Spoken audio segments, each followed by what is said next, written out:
I got curious about something from our epistle reading today. It is St. Paul's first letter to the Corinthians. It's chapter 13. It's verses 1 through 13. Now, it was verse 11 really that sparked my curiosity. Here's verse 11. When I was a child, I spake as a child. I understood as a child. I thought as a child, but when I became a man, I put away childish things. Now, Kathy and I do not have children. And to be perfectly honest, we've never really been around them that much.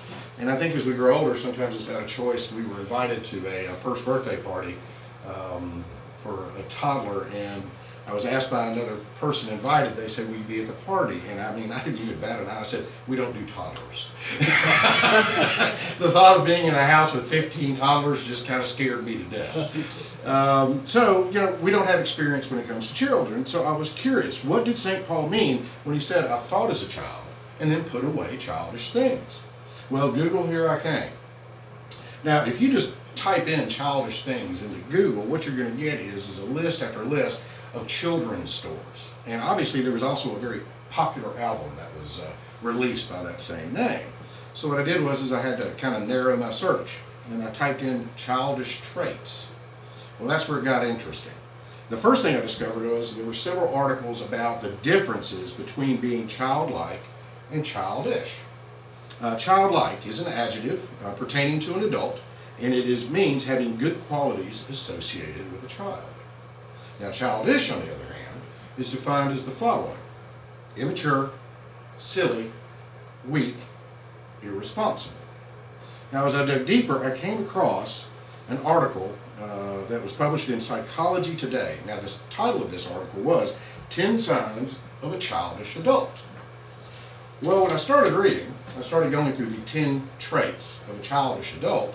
It started sounding familiar, and I think you'll pick up why. Here they are. Now, the number 1 and the number 5 trait of a childish adult are this: angry outbursts, petulant behavior, impulsively striking out, recklessness. 1 Corinthians chapter 13, verse 4 from our epistle reading today. Now, this is from the NIV.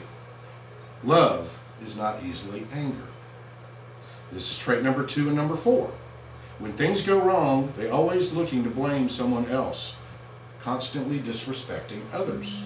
Once again, verse 4 from our epistle reading. Love does not dishonor others. Number 3 is pretty simple: lying. That is a trait of a childish adult. From our epistle reading, love does not delight in evil, but rejoices with the truth. Trait number 6, blurred boundaries between right and wrong, bullying, taking advantage of others. Love always protects.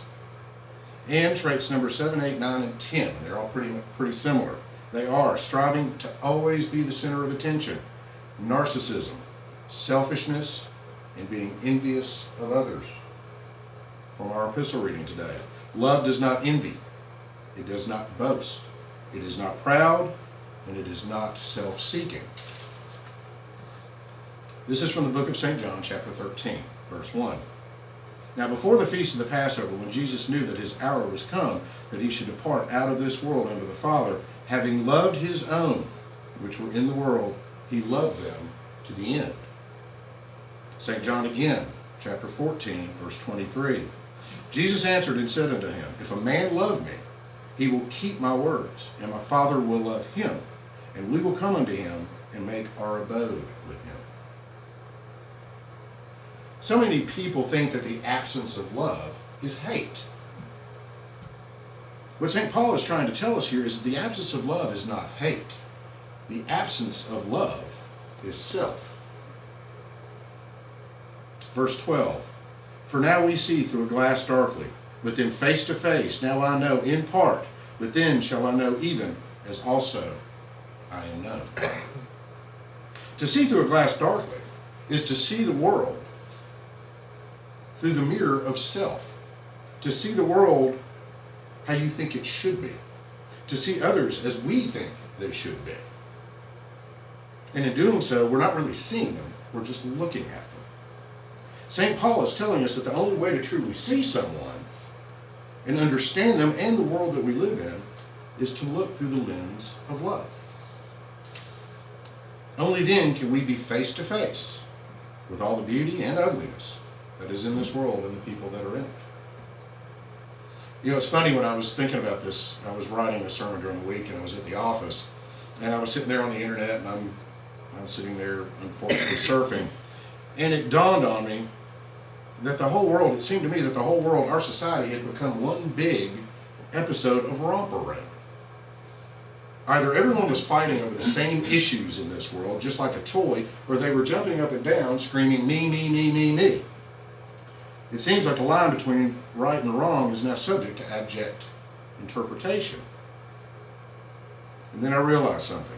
Our society today is looking through a new glass darkly, through a new mirror of self. This. It's the internet. It's social media. The new town square throughout the world, the new town square, where you can be, see, and say anything you want to, whatever you want, without consequences. It's a massive orgy of self. And if you think about it, when you have one of these, if you put the screen to sleep, it's a glass darkly that you can see your reflection in. Well, I got a little disgusted, so I took a walk down Everett Street in Bryson City. And I thought of the words of St. Paul, and I tried to see the world more clearly through his words. I visited with real people. I touched them, and I talked to people that I like and admire, and some not so much. But what I did was I saw them how they were meant to be seen as children of God. Now, the key word in that sentence was, I tried. I had to make a concerted effort. It was hard because I am who I am. I'm a sinner, I'm broken and flawed. It's much easier for me to see the world through this, because I can see, but I cannot be seen. But it's much harder to see the world through this. Because, as St. Paul also tells us in verse 12, now I know in part, but then shall I know even also as I am known. This is not a one-way mirror. Because through seeing the world through this, through the Holy Gospel, the world can also see us.